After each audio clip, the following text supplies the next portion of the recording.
Cup league 2 के इस match के जो मायने हैं वो दोनों टीमों के लिए काफ़ी ज़्यादा अलग अलग हैं। अगर हम बात करें सबसे यहाँ पर नेपाल की, तो उनके लिए एक बहुत बड़ा दिन यहाँ पर आज लेकर आया, जिसे एक्सप्लेन जरूर करेंगे। और वहीं पर बात करें यूएई के लिए, तो उनके लिए एक डू और डाई सिचुएशन है। बिल्कुल। सबसे पहले मैं जानना चाहूंगा नेपाल के लिए ये one of the biggest day उनके क्रिकेट हिस्ट्री में क्यों होने वाला है? नहीं, जरूर देखिए, कल की बात कर रहे हैं। बिल्कुल बिल्कुल, बहुत बड़ा दिन है। अगर हम बात करें 12 मार्च की, जी हाँ, बहुत बड़ा डे हो जाएगा हिस्ट्री में। क्यों? क्योंकि जब थोड़ा पीछे जाना होगा इसके लिए, जी हाँ, और 2018 में हमें जाना होगा, जब सीनियर प्लेयर्स, फॉर्मर और सीनियर प्लेयर्स ने बड़ी मेहनत कर कई सालों की मेहनत कर इस टीम को ओडीआई स्टेटस दिलाया, नेपाल की टीम को। और उसके बाद आने वालों के लिए, जी हाँ, आने वालों के लिए वो खुद तो इसका ज़्यादा एहसास नहीं कर पाए, खुद इसके ज़्यादा मज़े नहीं ले पाए इस ओडीआई स्टेटस, ओडीआई खेलने के। लेकिन आने वाले फ्यूचर के लिए जो जनरेशन प्लेयर्स हैं, जो निकल के जो आज खेल रहे हैं टीम में, उनके लिए बहुत कुछ छोड़ के चले गए। और उसी के साथ ये जिम्मेदारी अब नए कंधों पर आ गई थी कि इस चीज़ को हम कैरी फॉरवर्ड कैसे करें, कैसे जाए। बहुत उतार चढ़ाव जरूर आए 3-4 साल के अंदर ही अंदर, लेकिन अब जाकर वो बिग डे आ चुका है, जब उन फॉर्मर प्लेयर्स के यकीन पर खरा उतरना है कि हाँ, जो आपने यकीन हम पर दिखाया था वो यकीन बिल्कुल सही था, वो बिल्कुल सही आपने यकीन दिखाया था। और वो यकीन क्या है? ओडीआई स्टेटस को बचाने का, जी हाँ, बनाए रखना। क्योंकि जो अपने मेहनत से कमाया था उसे अगर आप गवा देते तो उनकी मेहनत खराब हो जाती। और कल वो दिन है जहां पर अगर नेपाल अपना मैच जीत जाता है तो उनका ओडीआई स्टेटस सेव हो जाएगा। यानी जो मेहनत कर उन प्लेयर्स ने इस टीम को ओडीआई स्टेटस दिलाया था, वो जो यंग प्लेयर्स है जिन पे ये रिस्पॉन्सिबिलिटी टीम के कंधों पर किसी आपको बनाए रखना है, उस पर वो पूरी तरह से खड़े उतरेंगे। तो आप कह सकते हैं कि बहुत ही इमोशनल, मेमोरेबल और बहुत इंपॉर्टेंट डे होने वाला है 12 मार्च 2023 नेपाल क्रिकेट में। वही अब बात करें यूएई के लिए, जी हाँ, वहां पर भी आप कह सकते हैं कि लेकिन वहां के लिए डे जो है वो कुछ अलग तरीके का है। सबसे पहले तो उनके लिए डू और डाई गेम है इस इक्वेशन में, क्योंकि अगर वो इस मैच को हार जाते हैं तो अपना ओडीआई स्टेटस नहीं बचा पाएंगे और यूएस से अपना ओडीआई स्टेटस बचा लेगा। ये तो बात हो गई पॉइंट नंबर 1, क्योंकि एक मैच अगर वो कल का मैच हारते हैं तो वो ओडीआई स्टेटस अपना खो देंगे, और अगर वो कल का मैच जीतते हैं तो उनको अभी भी इसके बाद 2 मैच और जीतना होगा। लेकिन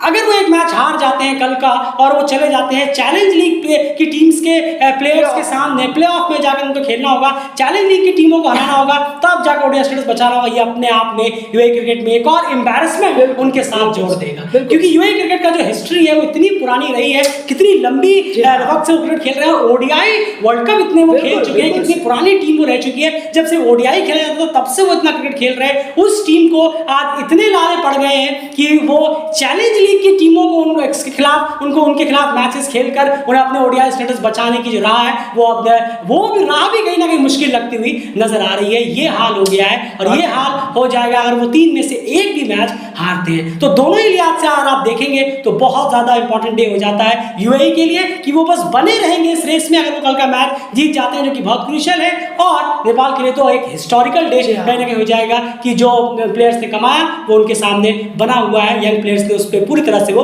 खड़े उतरे हैं। ये बात हो गई एक पहले ओपनिंग नोट पर। अब सबसे इंपॉर्टेंट बात एक ये हो जाती है यूएई के पर्सपेक्टिव से, यहाँ पर चीजें अगर हम देखें तो सबसे पहले तो कि अगर वो जीतना चाहते हैं, अगर वो खेलना चाहते हैं, अगर वो जीतना चाहते हैं, अगर वो लगन उनके अंदर हंगर तो अभी भी बनी हुई है जीतने की, पता नहीं क्या कुछ चल रहा है बोर्ड के अंदर या फिर कोच वगैरह के अंदर, वो समझ नहीं आ रहा है, वो चीज़ें एक अलग ही चीज़ हो रही है। इतना तो तय हो रहा है कि कुछ ना कुछ तो खिचड़ी पक रही है यार, इसमें वो भी चीज़ें सामने आ रही हैं, उससे इतना पता चल रहा है कुछ 19-20 अंदर जरूर चल रहा है, बस वो सामने निकल कर नहीं आ पा रहा। लेकिन अगर टीम एक साथ यूनाइट होकर आती है और टीम इस 3 मैचेस को जीतने के बारे में सोचती है तो यूएई के पर्सपेक्टिव से इस मैच में उन्हें क्या, पहले यूएई के पर्सपेक्टिव से बात कर लेते हैं क्या क्या चीजें उन्हें करनी होंगी। एंड पॉइंट नंबर 1, बिल्कुल पॉइंट नंबर 1 की बात करें तो यहाँ पर यूएई बॉलर्स को नेपाल के दोनों ओपनर्स को आउट करना होगा। दोनों को ही एक से काम नहीं चलेगा, दोनों को ही आउट करना होगा। और चाहे तो उसके लिए बॉलर्स जो है यूएई के वो एक्स्ट्रा रन भी खर्च कर सकते हैं। अगर उनको लगता है कि थोड़ा एक्स्ट्रा रन खर्च करके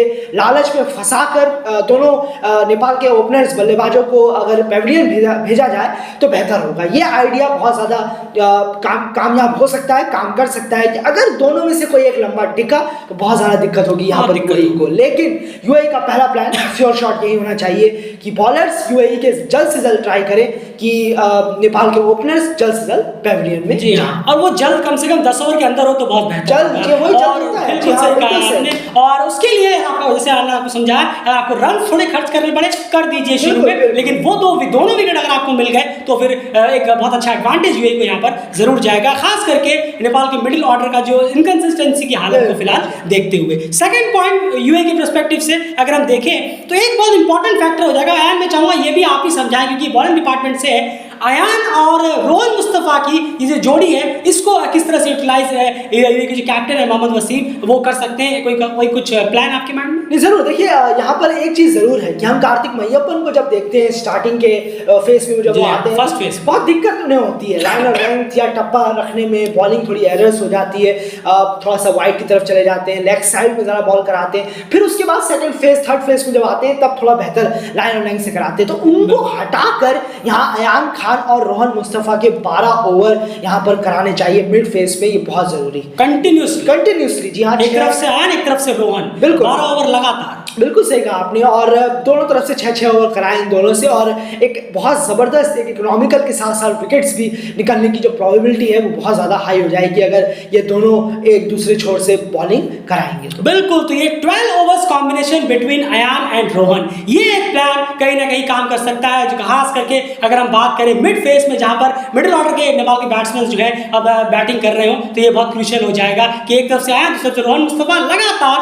6-6 ओवर इनसे अगर कराया जाए, कुछ अच्छी फील्डिंग्स लगाई जाए, रेस्ट्रिक्शन के साथ रन रोके जाए, डेफिनेटली यहाँ पर प्रेशर जो है नेपाल पे बनाया जा सकता है। उसके बाद एक और यूएई की पर्सपेक्टिव से अगर हम बात करें, मोहम्मद वसीम को जो है वो पावर प्ले पूरा निकालना, बिल्कुल बैटिंग करते हुए, यहाँ बैटिंग करते हुए हम बात कर रहे हैं, कल पीएनजी के खिलाफ सिर्फ 6 ओवर वसीम ने खेले और लगभग 50 रन बोर्ड पे थे यूएई के। 6 ओवर में ख्याल से 49 रन बोर्ड पर उन्होंने लगा दिए थे। तो अगर मोहम्मद वसीम इतनी देर तक पिच पे रहते हैं तो रन काफी उम्मीद है कि वो बनते चले जाएंगे। और नेपाल में मेरे ख्याल से अब तक वो 4 मैचेस खेले हैं ओडीआई की अगर मैं बात करूं, उसमें से एक ही में सिर्फ 11 है, बाकी सब में शायद 40 प्लस का स्कोर है उनका, तो यहाँ पर थोड़ा बहुत रन भी कर रहे हैं। तो सबसे इंपॉर्टेंट होगा मोहम्मद वसीम के लिए कि अगर वो 10 ओवर का जो पावर प्ले है उसे अगर वो पार कर जाते हैं, अगर कम से कम 10 ओवर वो खेल जाते हैं, तो जिस तरह से वो खेलते हैं, जिस तरह उनका अप्रोच रहता है, उम्मीद है कि काफी बेहतर रन बोर्ड पर लगाने में कामयाब रह जाएगा। और वो जरूरी भी है क्योंकि मिड फेस में जो है आजकल बहुत ज्यादा यूएई की बैटिंग बहुत ज्यादा स्ट्रगल कर रही है। नहीं, बिल्कुल सही कहा।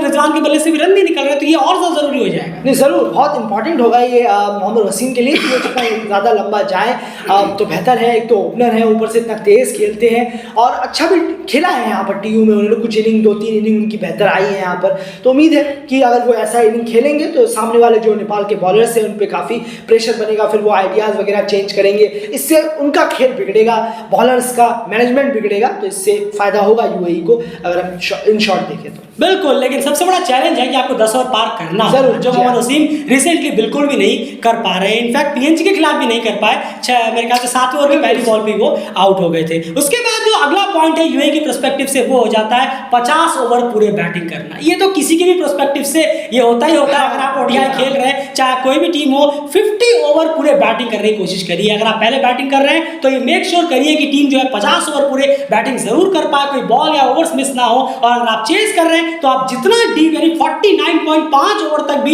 यूटिलाइज, बल्कि 50वें बॉल तक भी, 300वें बॉल तक भी अगर आप यूटिलाइज करें, चेस को डीप लेकर जाए, तो फिर आपके फेवर में रिजल्ट्स बहुत ज्यादा हाई होते हैं। तो 50 ओवर मेक श्योर करें कि टीम बैटिंग जरूर करे। एंड उसके बाद यूएई के पर्सपेक्टिव से जो लास्ट पॉइंट है वो क्या है? जरूर, और ये एक पॉइंट जो है बहुत इंपॉर्टेंट है कि कोई एक प्लेयर टॉप 4 या 5 का तो नहीं, 5 कहाँ आप आते हैं, वो थर्ड डाउन आएंगे तो लेकिन 5 अगर जल्दी आ जाएंगे तो जरूर ये पॉइंट क्लिक कर जाएगा कि ऊपर के बल्लेबाज ज्यादा, उनमें से कोई एक बल्लेबाज ऐसा जरूर हो कि कम से कम 100 बॉलें उसे ऊपर वो जरूर खेले। यहाँ पर ये बहुत मस्ट हो जाएगा क्योंकि प्लेयर्स आ रहे हैं, सेट हो रहे हैं, बॉल जम रहे हैं, 40-45 बॉलें खेल रहे हैं, उसके बाद आउट होकर चले जा रहे हैं। ये यूएई के बल्लेबाजों के साथ बहुत एरर हो रहा है, बहुत ज़्यादा अपने आप में वो विकेट थ्रो करके जा रहे हैं। तो एक बल्लेबाज अगर कम से कम यहाँ 100 से ऊपर बॉलों पर टिके तो बहुत अच्छा स्कोर वो खुद भी कर पाएंगे और टीम के लिए भी बोर्ड पर टंगा पाएंगे। जैसे कि हम देखते हैं कि आसिफ ने भी किस तरीके की इनिंग खेली थी यहाँ पर, अगर आप देखें 100 बॉलें उन्होंने खेली तो रन्स भी उन्होंने बेहतर किए। तो बहुत अच्छा होगा कि एक प्लेयर प्लेयर कम से कम जाए और 100 बॉलों से ऊपर टिके, रन्स करे, और टीम के लिए भी और अपने लिए। बिल्कुल, अभी दुबई में भी देखा है हमने, आसिफ ने जो 2 इनिंग्स खेली, एक 70 प्लस की, एक 80 प्लस की नेपाल के खिलाफ, उन दोनों में ही वन डाउन में आए, ओपनिंग के लिए आए और 100 से ज़्यादा बॉलें खेली थी। हाँ। ये बहुत इंपॉर्टेंट फैक्टर हो जाएगा यूएई के पर्सपेक्टिव से अगर हम देखें। अब बात करते हैं नेपाल के पर्सपेक्टिव से। तो नेपाल के पर्सपेक्टिव से अगर हम चीज़ें देखें तो सबसे पहला जो पॉइंट निकले हो जाता है कि सीधे सीधे तौर पर मोहम्मद वसीम को चलता करिए, जितनी जल्दी हो सके मोहम्मद वसीम को चलता करिए, क्योंकि अगर वो आउट हो जाते हैं तो आप समझ लीजिए कि स्कोरिंग जो है वो बहुत ही ज़्यादा पॉज मोड पे चली जाएगी। 1 रन 2 रन गाड़ी बढ़ रही है, क्योंकि यूएई जो है वो लो इन कॉन्फिडेंस है, उनके प्लेयर्स जो है वो रिदम नहीं ला पा रहे। अगर 1-2 शॉट्स आपको लगेगा कि अरे तो अचानक से मार रहे हैं, लेकिन नहीं, वो फिर सेल में अगर मार रहे हैं तो अगली तीसरी बॉल पर शायद वो आउट भी हो जाएंगे। ये अभी उनके खिलाफ चल रहा है, तो सबसे इंपॉर्टेंट है, और मोहम्मद वसीम को ये दिक्कत नहीं होगी। उन्होंने पीएनजी के खिलाफ भी ये दिखा दिया, वो फॉर्म में नहीं थे, लेकिन पीएनजी के खिलाफ जब उनका 5-6 ओवर के लिए बल्ला चला तो बोर्ड में 50 रन लग चुके थे, टीम के 49 रन लग चुके थे। तो ये सबसे इंपॉर्टेंट है, मोहम्मद वसीम को जितनी जल्दी हो सके पैकअप करें, रन ना करके उन्हें पैकअप करते तो बेहतर होगा। उनके खिलाफ डॉट बॉल्स निकालकर ओवर्स निकालना ये शायद ज्यादा काम नहीं करेगा, क्योंकि कभी ना कभी तो उनका बल्ला चलेगा किसी ना किसी ओवर में, और वो ओवर 20-25 रन का ओवर भी हो सकता है, इसलिए उनका विकेट निकाल लेना ये बहुत अच्छा रहेगा नेपाल के पर्सपेक्टिव से। एंड सेकंड पॉइंट, नेपाल के पर्सपेक्टिव से आप क्या देख रहे हैं? नहीं, जरूर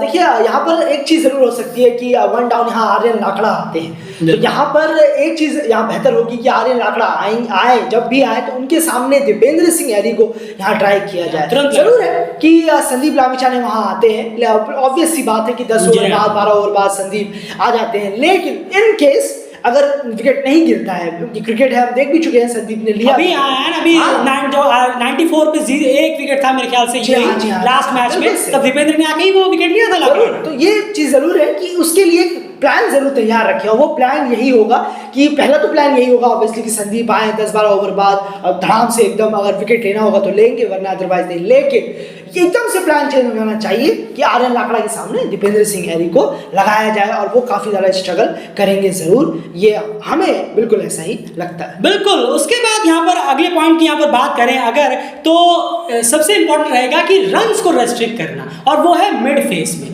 यूएई के लिए बिल्कुल भी आसान नहीं हो रहा मिड फेस में रन्स निकाल पाना, इतना जरूर तय है, ये अभी रिसेंटली हम देख ही रहे हैं लगातार। तो यही नेपाल को भी करना है कि आपको जितने ज्यादा रन्स हो सके रोकने हैं यूएई के लिए। मिड फेस में आप जितना कम रन खर्च करेंगे उतना बेहतर रहेगा, मिड फेस में आप जितने इकोनॉमिकल रहेंगे उतना ज्यादा बेहतर रहेगा, और जितना कम स्कोर आप रख पाए उतना ज्यादा बेहतर रहेगा आपकी टीम के लिए। कि अगर आपको चेस आता है तो आप कर लें, और अगर आप पहले बैटिंग कर रहे हैं तो उसके लिए जाहिर सी बात फिर तो आपको डिफेंड करना ही करना है, तो लो स्कोर को उन्हें रोकना ही होगा। एंड नेक्स्ट पॉइंट जो है वो क्या इंपॉर्टेंट हो जाता है, जो कि हम एग्जांपल्स भी देख चुके हैं पिछले कई मैचों से कि वो बहुत इंपॉर्टेंट फैक्टर है नेपाल के लिए। नहीं, जरूर देखिए, टॉप ऑर्डर से ऑब्वियसली यहाँ पर कोई किसी को बिग स्कोर करना होगा, जैसे कि आसिफ शेख लगातार कर रहे हैं, बहुत बड़े बड़े स्कोर कर रहे हैं, तो अगर वो कर सकते हैं तो ऑब्वियसली वही करें, कोई इसमें कोई बड़ी बात नहीं है। कंसिस्टेंट तो जबरदस्त कर रहे हैं वो अब यहाँ परफॉर्म, और बस यही है कि और कोई करता है परफॉर्मेंस तो ये जरूर होगा। आसिफ नहीं तो कुशल हो, कुशल नहीं तो अगर कुशल मल्ला को ट्राई किया जा रहा है अगर, लेकिन मल्ला भी आते हैं, रोहित आते हैं जरूर, तो यहाँ पर किसी एक को बड़े स्कोर में जाने की जरूरत है, क्योंकि एक को तो जाना चाहिए। अगर 30-30 40-40 करते हुए जाएंगे तो काम नहीं चलेगा, किसी एक को कोई बड़ा जाए, उसके साथ मिलकर 30-40 45 रन 25-30 रन जोड़ रहे हैं, पार्टनरशिप हो रही है छोटी छोटी, तो टीम बेहतर करेगी, अच्छे स्कोर में भी पहुंच पाएगी, या फिर आप चेस कर रहे हैं तो चेस भी बहुत बेहतर तरीके से कर सकते हैं। बिल्कुल। और उसके बाद अगले पॉइंट की यहाँ बात करें तो जैसे कि आयन आप ही ने कहा कुशल मल्ला से करें कि कुशल मल्ला का जो डाउन है उसे प्रॉपरली यूज किया जाए, क्योंकि ये मैच जो है बहुत इंपॉर्टेंट है। ये मैच जीतने के बाद जो है आप कह सकते हैं एक बहुत बड़ा जो एक हर्डल है वो आप क्रॉस कर लेंगे कि आप इंडिया स्टेटस बचा लेंगे। तो कुशल मल्ला को किस जगह पर मैच के किस मोड पर यूज करना है, ये कहीं ना कहीं कैप्टन और कोच को बहुत अच्छे तरीके से इस्तेमाल करना होगा। 1-2 एरर्स जो है पिछले कुछ मैचों में हुई है जहां पर गलत तरीके से इस्तेमाल किया कुशल मल्ला का, तो यहां पर कहीं ना कहीं मेक श्योर करना होगा कैप्टन और कोच को कि कौन से पॉइंट पर, कौन से डाउन पर कुशल मल्ला को इस्तेमाल किया जाए। एक रेस्ट्रिक्ट अगर डाउन ऑर्डर उनको दे दिया जाए आप तो वो बेहतर होगा, क्योंकि अब वक्त आ गया है कि उन्हें एक अच्छा सा डाउन ऑर्डर दे दिया, उन्हें बता दिया जाए कि ठीक है आपके साथ जो टीम है वो इस डाउन पर बिलीव करना चाहती है, तो आपसे आपका जॉब होगा कि आप ये डाउन संभालें। वो 2 डाउन 3 डाउन 4 डाउन वो कैप्टन और कोच को डिसाइड करना है, लेकिन यूज कुशल मल्ला की जो स्टैंड फॉर्म है उनको प्रॉपरली यूज करें इस मैच में भी डाउन को, तो बेहतर होगा। एंड लास्ट पॉइंट जो है ये भी बहुत क्रूशियल है नेपाल के पर्सपेक्टिव से, ये क्या चीज? नहीं जरूर देखिए, सबसे इंपॉर्टेंट है कि आप रन्स ज़्यादा से ज़्यादा करने की कोशिश करें अगर पहले बैटिंग आई है। बिल्कुल सही। और एक चीज़ ज़रूर है कि यहाँ पर एक चीज़ और हो जाती है इसमें कि रन्स करें तो मतलब हर सामने बॉलिंग को देखकर या कुछ अच्छी बॉलिंग हो रही है तो वहाँ पर भी रन्स करना थोड़ा मुश्किल हो जाता है। लेकिन एक चीज़ यहाँ पर बैट्समैन को जल्द से जल्द भापने की ज़रूरत है कि बॉलर्स अगर यहाँ पर कुछ नहीं जम रहे हैं, कुछ फेस जैसे 5-6 ओवर का फेस है जो ढीला फेस आया है, जो ज़्यादा थ्रेटनिंग नज़र नहीं आ रहा, तो आपको वहाँ पर खूब रन करने की ज़रूरत है। बिल्कुल। वहाँ पर भी अगर आप शेल वाला क्रिकेट खेलेंगे तो काम नहीं चलेगा। ज़रूर हर क्रिकेट में, दुनिया में हर क्रिकेट में एक फेस ऐसा आता है, एक से दो, जितना आप लॉन्गर फॉर्मेट खेलते चले जाएंगे उतना ज़्यादा फेस आएगा जहाँ पर सामने वाली टीम थोड़ा सा डाउन हो जाती है। लूप होल आप कैसे? बिल्कुल सही कहा आपने। वहाँ पर आपको अपना स्पीड ऐसे बढ़ा देना है जैसे कि अरे बाप रे क्या हो गया, वो वापस से अपने मेन बॉलर्स पे आ जाओ। मेन बॉलर पे इतनी आसानी से कोई आता नहीं है, उनके ओवर्स कोई खर्च नहीं करना चाहता इतनी जल्दी, और इतनी जल्दी खर्च कर दिया तो फिर डेथ ओवर में आपको फिर से लूप होल मिल जाएगा। जरूर। तो ये फेस कभी भी आ सकता है, आप पावर प्ले में ले सकते हैं, मिड फेस में ले सकते हैं, या डेथ फेस में ले सकते हैं, या 21 से 25 ओवर का फेस हो सकता है, 2-3 ओवर का फेस हो सकता है। जरूरी नहीं है कि 5-6 ओवर का ही फेस होगा, 2-3 ओवर का ही फेस हो सकता है। वहां पर अपने आप को इतना स्पीड में बढ़ा देना है कि रन्स जो है उसकी जो तेजी है वो बहुत ज्यादा हो जाए, बजाय सिमिलर वे में जाने के। थोड़ा सा अपने आप को हर फेस के लिए लचीला रखना है कि हाँ मैं इस फेस में ऐसा खेल रहा हूँ तो उसमें ऐसा करूंगा, ये बॉलर आया तो मैं ऐसा खेलूंगा, इस तरीके से तो स्कोर करने की जरूरत है बजाय थोड़ा डिफेंसिव जाने। बिल्कुल सही कहा। और इंडिविजुअल के हिसाब से अगर हम बात करें तो इसको आप इस तरह से भी देख सकते हैं, अगर कोई बैट्समैन आया है शुरू में, अगर मान के चलिए कि वो 2 या 3 रन पर ओवर कर रहा है तो पूरी इनिंग में वो 2 या 3 रन पर ओवर ही ना करता चला जाए, वो अपना फेस बाय फेस अपने ओवर्स को बढ़ाए कि आप इस ओवर में 4 रन पर ओवर करूंगा, 5 रन पर ओवर करूंगा, या वापस से 2 रन पर ओवर। जी हाँ, ये आपने बहुत अच्छे से समझाया। तो इस तरह से स्कोर्स करने की जरूरत है। ये बात हो गई यूएई और नेपाल के पर्सपेक्टिव से इस मैच में, जो कि बहुत बड़ा इंपॉर्टेंट मैच हो जाएगा दोनों ही टीमों के लिए। एक टीम के लिए कि उनका ओडीआई स्टेटस बच जाएगा और वो अगले 3-4 साल के नेक्स्ट साइकिल के लिए पूरी तरह से खुद को सेफ महसूस कर सकते हैं एज अ ओडीआई टीम। वही दूसरी टीम के लिए जिनका इतना पुराना हिस्ट्री रहा क्रिकेट को लेकर, लेकिन उनके लिए अब एक हार उनको सीधे के सीधे चैलेंज लीग की टीम्स के सामने खुद को पेश कर देगी कि उनको आपको हराकर उनसे ऊपर आकर अपना ओडीआई स्टेटस बचाने की कोशिश करनी होगी। फिलहाल इस मैच रिव्यू में इतना ही। बने रहिए डेली चैनल के साथ, सारे मैच की stats, milestones, achievements, updates, match के बीच में जो भी चीजें माइलस्टोन्स वगैरह होंगी वो सारी अपडेट्स फास्टेस्ट वे में सिर्फ और सिर्फ डेली आपके सामने रखता है। तो प्लीज डेली चैनल सब्सक्राइब करिए और बने रहिए डेली चैनल के साथ। और पोस्ट मैच एनालिसिस भी लेकर आपके सामने जरूर हाजिर होंगे। अपनी राय कमेंट्स बॉक्स में जरूर रखिए, वीडियो को शेयर करिए। बाय।